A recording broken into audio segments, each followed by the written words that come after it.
Hello, friends. Welcome to this initial real first episode of the Kingsman and the CyBur Guy podcast. I am your host, retired FBI supervisory special agent and co-founder and director of cyber operations for Five Eyes Limited, Darren Mott. With me, my co-founder and director of threat operations, Michael McQuaid.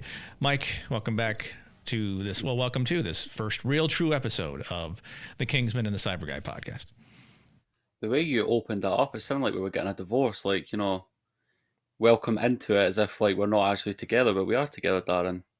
You need to get better at this. Just separated by one big ass ocean, so there is that. Absolutely. All right, so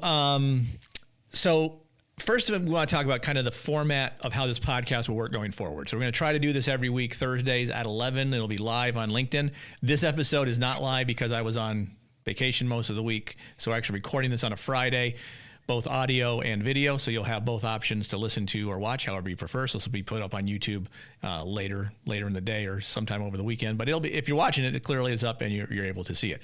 So this particular podcast has two aspects. The first and third week of every month is focused on cybersecurity, physical threats, and threat intelligence regarding logistics and supply chain companies or organizations.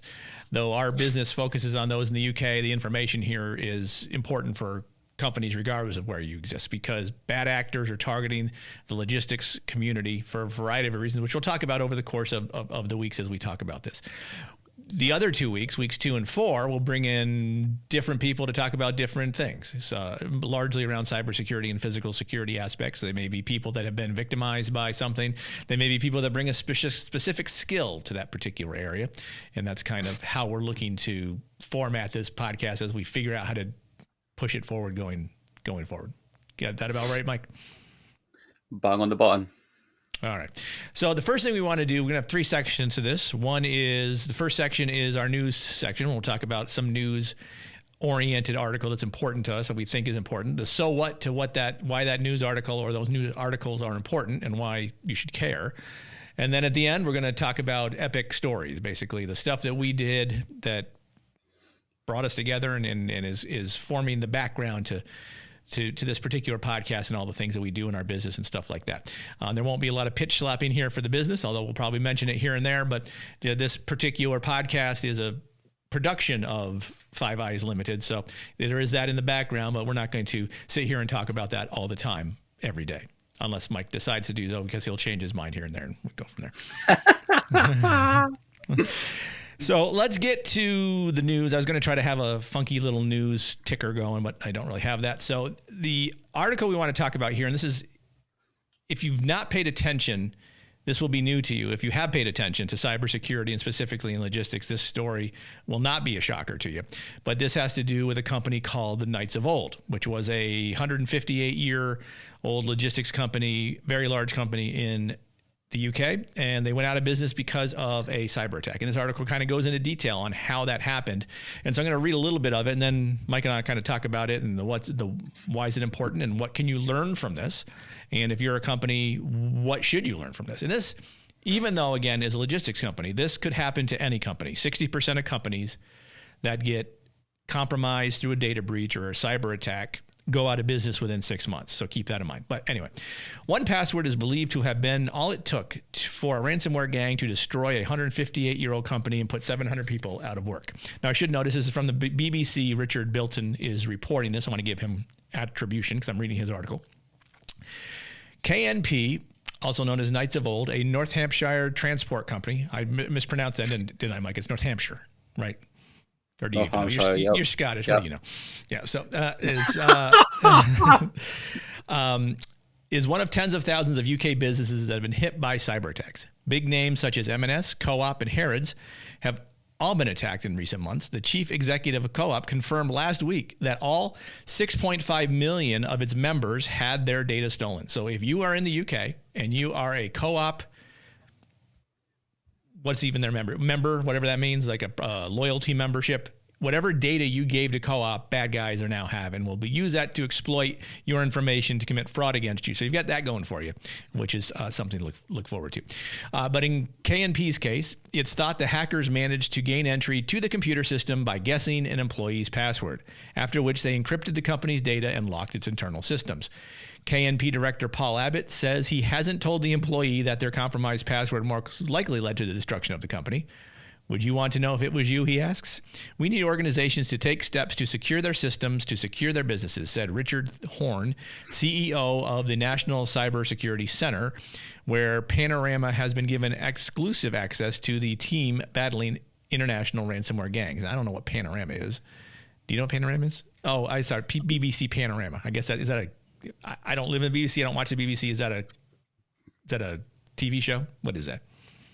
Yeah, so BBC Panoramas are an investigation team, part of the BBC. So they'll investigate and explore talking points within the world. It's not just UK based; it could be worldwide, and then they investigate it. Okay. In 2023, KNP was running 500 lorries. Is that a truck? Is that a lorry? What's a lorry? I'm going to say a truck. Yep. Okay. Truck. Most under the brand name Knights of Olde.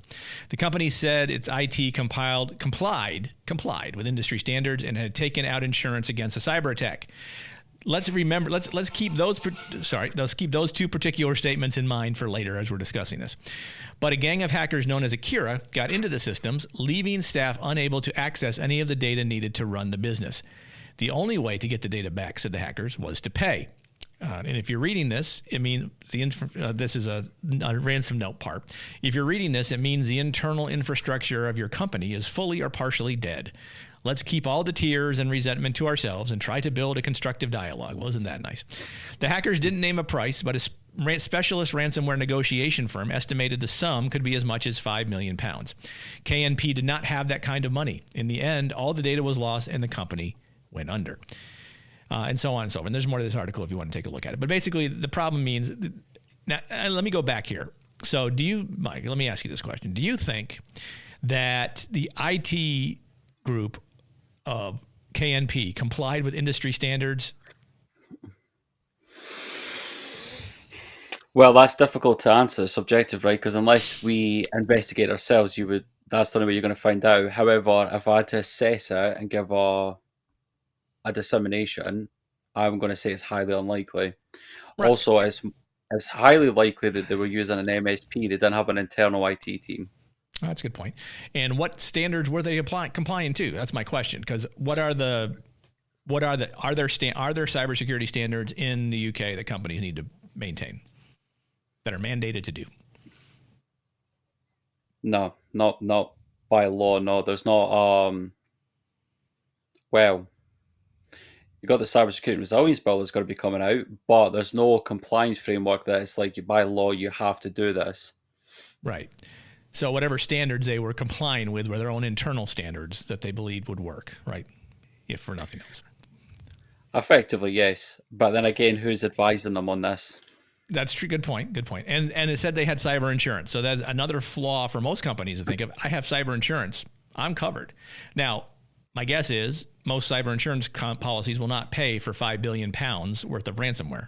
Now, arguably, if you have an insurance company, you may be able to negotiate down. The insurance company may have a negotiation team that'll negotiate down the price, but hard to say. Again, that's one of those misconceptions, isn't it? By companies, when they get cyber insurance, they think, well, if something goes wrong, then I'm covered by cyber insurance. And that's not always the case, because you have to look at the T's and C's within the cyber insurance. And I don't know if it's ignorance, arrogance, or just plain dumb. I don't know what it is. But a lot of companies will ignore the T's and C's and just go, well, we've got the documents, so if something goes wrong, it's fine. But in actual fact, there's stipulations that they're asking you must have in place. If you don't have them, we're not paying out. And here's the other thing missed, right? This was a password that allowed the bad guys in. So what's the one likely compliance standard they were not following, if you had to guess? The drama is building as I think. Um, don't know, Dan. Tell me, what do you think it Come is? on, it's 3 letters. M, F, and A. Multi-factor authentication. Right. They Yeah, clearly didn't have that turned on. no, no. Um, Again, you go into this a little bit deeper, right? So one of the things that we do to help companies pitch slap first one, we should get like a little square in the corner that says how many pitch slaps Michael give out, and it's like one already, bang. Yeah. Okay. But one of the things that we do to help companies is we do the OSINT and dark web reports.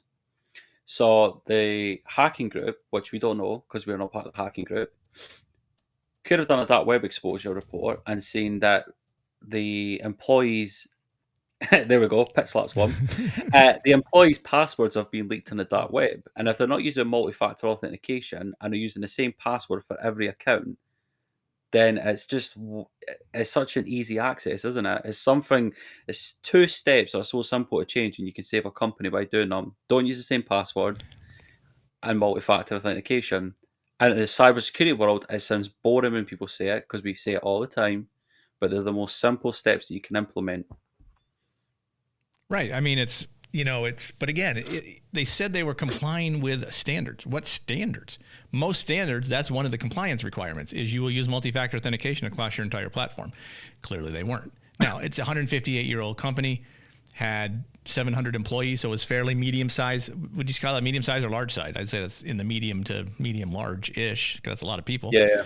Most of them probably not working on the network all the time, because it was a delivery company. They had 500 lorries or trucks. A lot of people were out there delivering stuff. But still, you had automation and things like that put in place that those things run through your network. So you have to protect it so the bad guys can't get in it. And then exactly what happened. Locked up the system because they encrypted the entire network. And you can't do anything. You can't move your products. You can't. I mean, M&S had the same issue. Now M&S is a little different. It's not exactly a logistics company, but they've had a logistics issue with them being hacked as well. So I guess now the question comes: so what? So what do we learn from this? What should, if you're a logistics company in the UK or anywhere, if you're a logistics company anywhere in the world, what should you concern yourself with? I mean, you mentioned earlier when we were talking beforehand that you wrote a newsletter about this, about nation state actors targeting, and these were criminals, like these are cyber criminals that hit this particular company, but that's one threat you have to worry about. But you also have to worry about nation state guys. So lead us a little bit through that. Yeah, so you got nation state actors, which is countries who have a fantastic red team and they're fully funded, they've got the best tools, and they're great at what they do. So they target logistics companies, supply chain. They also target other industries as well, like healthcare, critical infrastructure, and energy.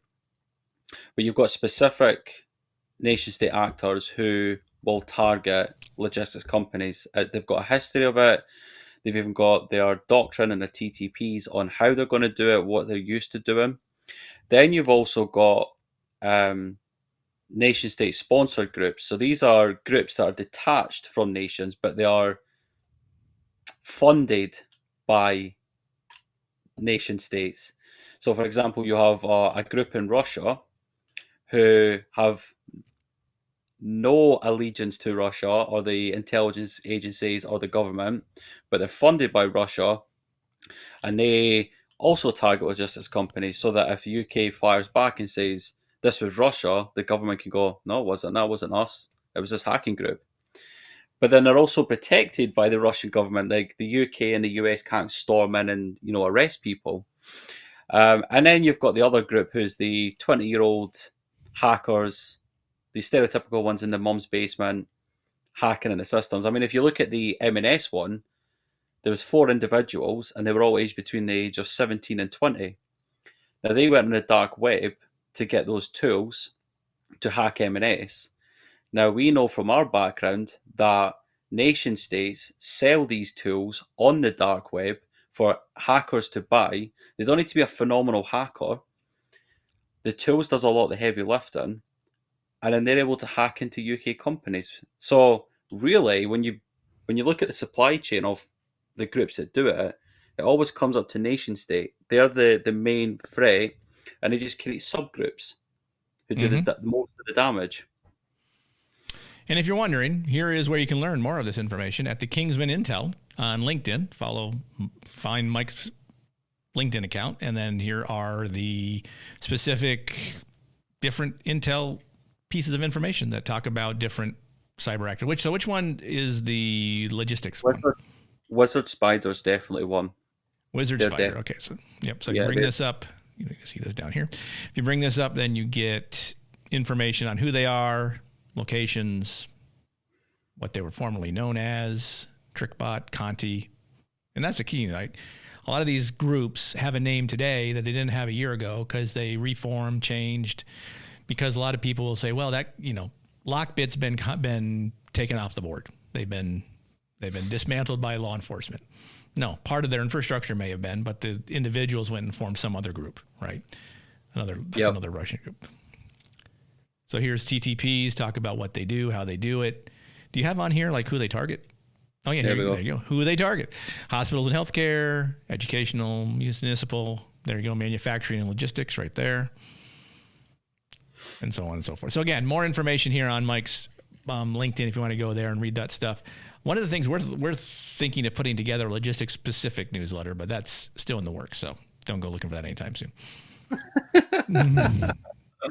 Yeah, I mean, we've not even talked about the Chinese adversaries as well. I mean, China's not innocent in this situation. They're just as bad as Russia. Arguably, I would say China are worse than Russia. They've definitely got a better capability than what Russia's got. Well, yeah, I mean, they're worse because we talk here about this example is cyber attack, what results in the company going out of business. There was an example I worked on in my career where there was a group that made a company that made copper fitting. They were very well placed. They had 500 employees, similar to this. They were asked by a Chinese group if they could come find out what it was that they did. And so this, not knowing any better, the company said, "Here, come on over." China sent a delegation over, got all sorts of information about how the company did what they did. Likely did some cyber intrusions as well that may not have been seen. Stole a bunch of information. Went to the southern half of the state where this company was, opened up a new copper manufacturing company, and underbid the original one and put them basically out of business. So in addition to cyber attacks, you have to worry about physical attacks where they actually come to you and try to steal your stuff. There's actually a video that the FBI put together years ago called The Company Man, which you can find on YouTube, that gives a real life example of where this occurred to a company that made insulation in the Midwest. And so, yeah, what about any examples of that in the UK? The physical ones. Either or. See, I need to tread very carefully, Darren, because I don't fancy 7 years in jail. Oh, that's right. Yes. Well, I mean, any publicly available ones. You don't have to talk about specific ones you worked on, but any publicly available ones. How about that? You've put me on the spot, Dan. You should ask me this before we come on the podcast. I could have went, boom, here's my answer, but you've just put me completely on the spot. I can't think of one off the top of my head. There's nothing springing to me at the moment.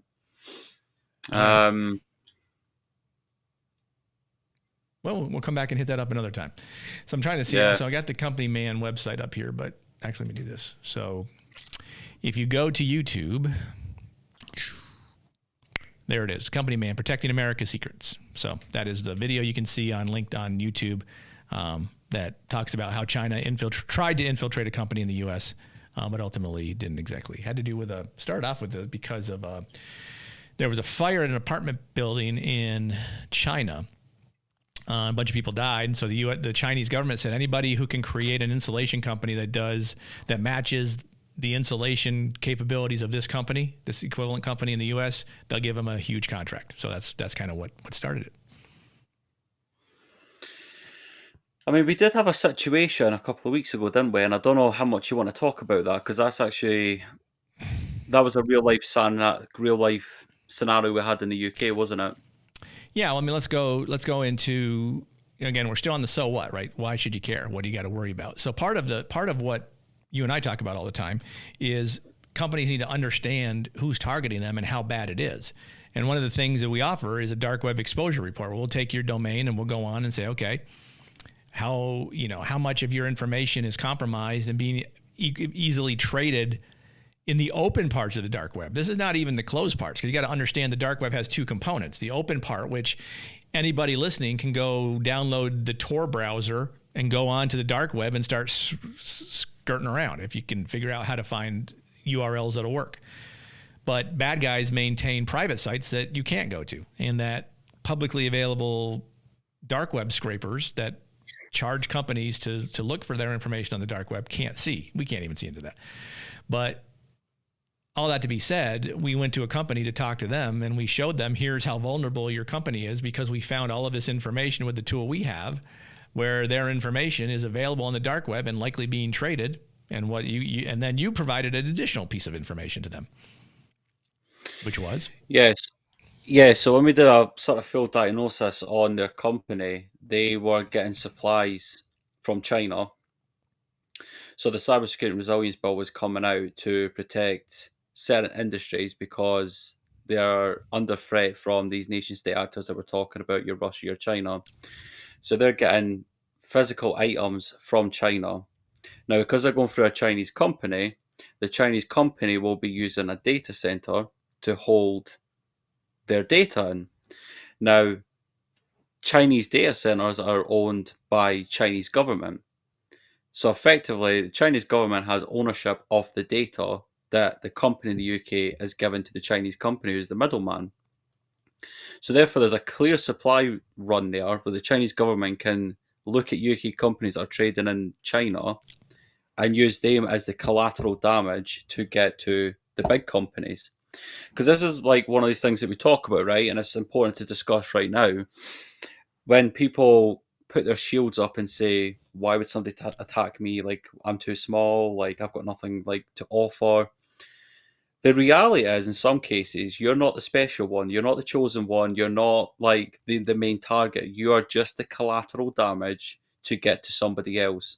They don't care that you're building a company to pay your mortgage and give your children a great university scholarship. They don't care. You're just collateral damage to get to the big company. And that's what we discovered when we spoke to this company a couple of weeks ago. Right. And they were satisfied with the procedures they had in place to protect themselves. And that was the end of it, it's fine. They were a smaller company. And again, we at least made them aware so they can at least start thinking about doing something, ideally. I'd like to hope so, because certainly what we seen in just the surface was a high risk profile. Right. I mean, one of the things we offer is this dark web exposure report. I mean, I'm going to say anybody listening to this podcast who's in logistics who wants a quick and down and dirty look, if you reach out to us, we'll do it for you at no cost and just say, here's kind of what we see. Doing a 5-minute check, here's kind of, what we see from your company's exposure perspective. So we'll make that offer here to anybody listening who's in logistics. Shoot, if you're not in logistics, any company benefits from this. So if you would like that, feel free to give us a call. Let me change this now to a 2. And we said we weren't going to do it. So that is now a 2. So there is that. All right.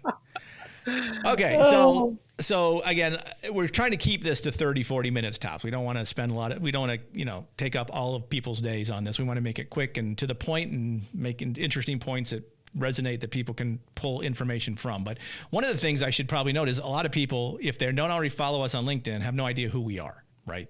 So we want to give like a 5-minute, how did we get to this point with the experience that we have? I was with the FBI for 20 years. Mike was with the UK intelligence, and he'll talk about what that means without putting himself in jail. So I'll let you start, and then how did you get to, give your origin story in 5 or 6 minutes, and then I'll do mine, and then we'll wrap it up. You must be getting bored of hearing me talk about this, because you must have heard this story about 40 times quite easily. That's right. You must be want to put like cotton wool in your ears and just go, please stop talking. So, for those who have never met me or have never heard my origin story, I'm trying to be cautious of Darren's ears. He's going to feel like he's getting assaulted here, but never mind. So, I had a sort of unique path, a controversial path. So, started off in school, got dyslexia, failed school, wasn't great at attention spam. We talk about the attention spam of people in this generation like 3 seconds, and it's because it's like tech and social media. Mine was like that like 20 years ago without the tech and social media. Behavioural issues, all the usual stuff that kids have at that age, especially young boys. And I left school, no qualifications. My goal and aspirations was to try and get a job at KFC, and they wouldn't even take me. So I was like, damn, what am I going to do in my life? Also, I had dyslexia as well. I don't know if I mentioned that part. So enrolled into college, thought I'll try and get back in education. Again, wasn't really for me. They were better at accommodating my dyslexia, but it just wasn't great. I wasn't buying into it. Then I had the opportunity to join the military, which I took. And in my career, I ended up joining the UK intelligence community. And it was, as I look back, it was definitely the best decision I ever made for multiple different reasons. Because even before I joined, I feel like if you were to speak to people that knew me 15 years ago, like discipline, timekeeping, all that stuff was absolutely shit. So can we get a counter for a swear word as well? Can we get one of them? Yeah, we'll do that next week.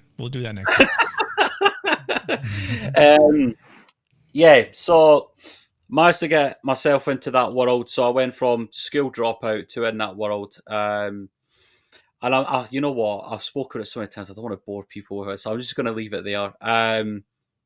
Actually, last part. Well, as part of the UK intelligence community, I started my career in cybersecurity.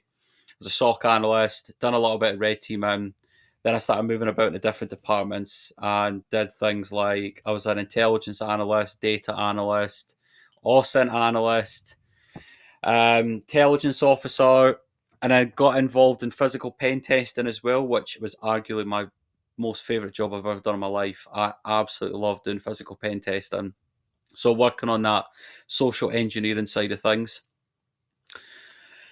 And then I left all that, then went to work in the corporate world, worked for Microsoft and AWS in their data center space. That is my background. All right, I'm messing with this program we're using, so I screwed this up. So I got like you, and I'm trying to fix it while we're talking.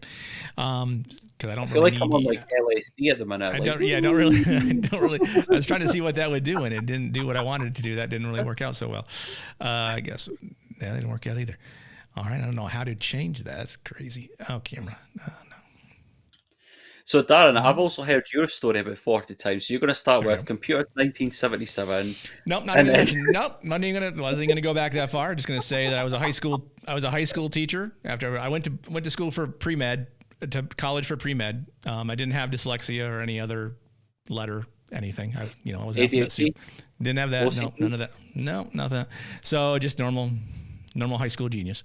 So went to college for pre-med, and after 2 years, took the MCATs, decided I didn't want to spend 8 more years in college, and so kind of moved my major to biology. It was going to do immunology. Went to a graduate school, didn't like it, dropped out. Tried to do radio, that didn't work. Went back, got my degree in teaching, so I became a high school science teacher. I did that for 7 years, but after about year 6, I looked to the future and said, okay, 30 years from now, I can retire from teaching, and the only thing I'm qualified to do is be a substitute teacher. So that wasn't very enticing. And so I was teaching summer school one year, and I was on a old Apple computer, and this was 1997, and I happened to come across the FBI webpage for some reason, and it said accepting applicants for special agents. I'm like, that sounds interesting. Let me do that. I'd like to do law enforcement. Let me do that. And so I applied, and 13 months later was walking through the FBI Academy doors for new agent class. Got assigned to one of the original cyber squads in Charlotte, North Carolina in 2000. Created one of the first major long-term FBI undercover operations that targeted the where scene, the theft of intellectual property, and the trading of intellectual property, and did that and ended up arresting people in 20 different U.S. states, 7 different countries across the world, got to travel all over the place, went into leadership, had my own squad.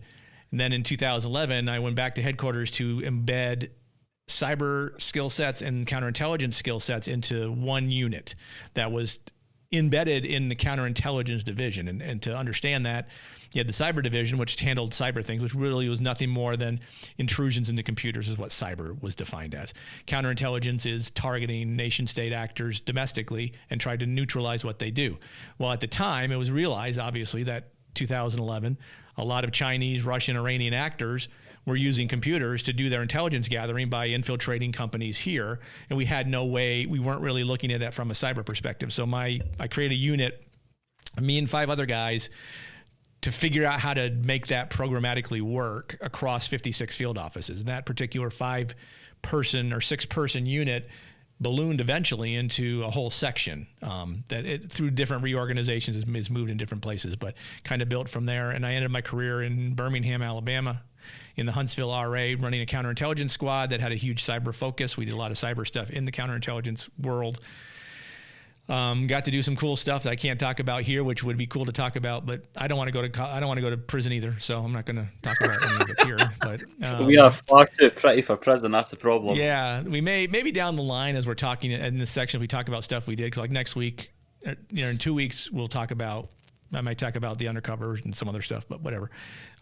So there was that, and went to work for a clear defense contractor, then met Mike and John and started this company. And here we are trying to figure it all out and creating this podcast to supplement, or not even supplement, to attach to what we do corporately to try to protect companies with our elite 360-degree security offerings. Basically, we take a look at cybersecurity, physical security, threat intelligence, and incorporate that into a holistic 360-degree look at your company and how to protect it from all of these threats that are coming at you from different ways. Wow, that deserves a pitch slap counter at the end, because that end bit was definitely a pitch slap. So that's 3. I know, that's whatever. It's 3. Yeah, who cares? I'm not letting you away with that one. I'm not letting you away with that 3. one. Hey, it's only 3. It's only 3. It's all right. That's actually good, by the way. 3 is actually good. Yeah. All right. Any final thoughts as we close out this first initial podcast? This is, if anybody stuck out to all the way to this 32-minute end, thank you. Congratulations. Thanks for holding us out. We would be interested to hear topics. If you have topics of things you'd like us to talk about, if you are in the cybersecurity or the physical security or the threat intelligence space and would like to come on and talk about what your company does, you're welcome to pitch slap everybody all day long. That you can bring that in as long. We'll talk to you about other stuff, but you can talk about what your company does. If you do tabletop exercise stuff, if you do physical security intrusions, if you've been a victim, want to talk about what that looked like. No topic is really off limits, and so we're happy to do that. If you have thoughts, comments, suggestions, feel free to email me, Darren@thecyberguy.com, because this is also part of the Cyber Guy podcast network. So that's since I produce it, that's what I'm going to call it. You can hit Mike and I up. I actually had the 5 Eyes site up, but forget it. Whatever. We'll pitch slap that next week, so we won't show the LinkedIn site, and the actual website is still being worked on, but it'll be up soon enough. Any final words, Mike? Nope. I am happy with everything we've spoke about today.